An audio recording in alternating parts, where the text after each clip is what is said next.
Someone transferred the deed to my house into their name while I was living in it, listed it for sale with a real estate agent, accepted an offer, and was 11 days from closing before I found out. I discovered it not because anyone warned me.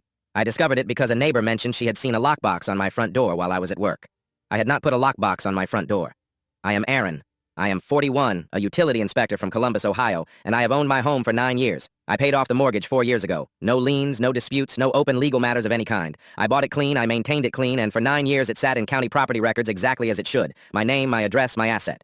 What I did not know was that a form of fraud called deed fraud had been targeting paid-off properties in my county for over a year. Paid-off homes are the preferred target because there is no active lender monitoring the title. No bank sending statements, no mortgage servicer tracking ownership changes, just a property sitting quietly in someone's name with no one watching. The fraudster had obtained a forged quitclaim deed, a document used in legitimate real estate transactions to transfer ownership without a traditional sale, bearing what appeared to be my notarized signature. That deed had been filed with the county recorder's office 6 weeks before my neighbor noticed the lockbox.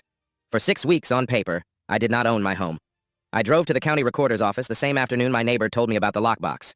I pulled the property record in person. I stood at the counter and read a deed transfer document with my name on the grantor line and a name I had never heard on the grantee line.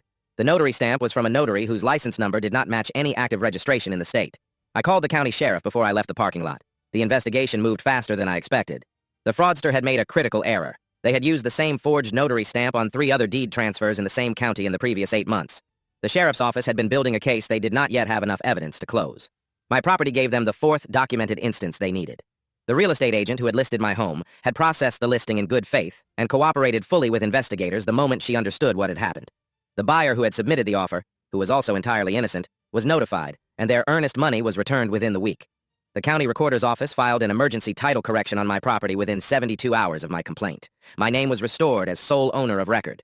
The fraudulent deed was flagged and voided. The fraudster was arrested 18 days after I found the lockbox on my door. He was charged with 3 counts of real estate fraud, 1 count of forgery, and 1 count of identity theft.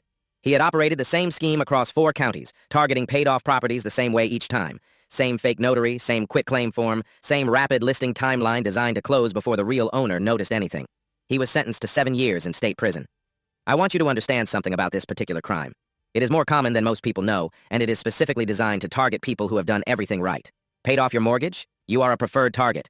Own your home free and clear? Someone may have already checked the public record to confirm it.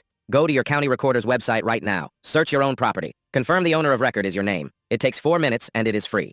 Many counties also offer a free deed monitoring alert service that emails you anytime a document is filed against your property. Sign up for it tonight.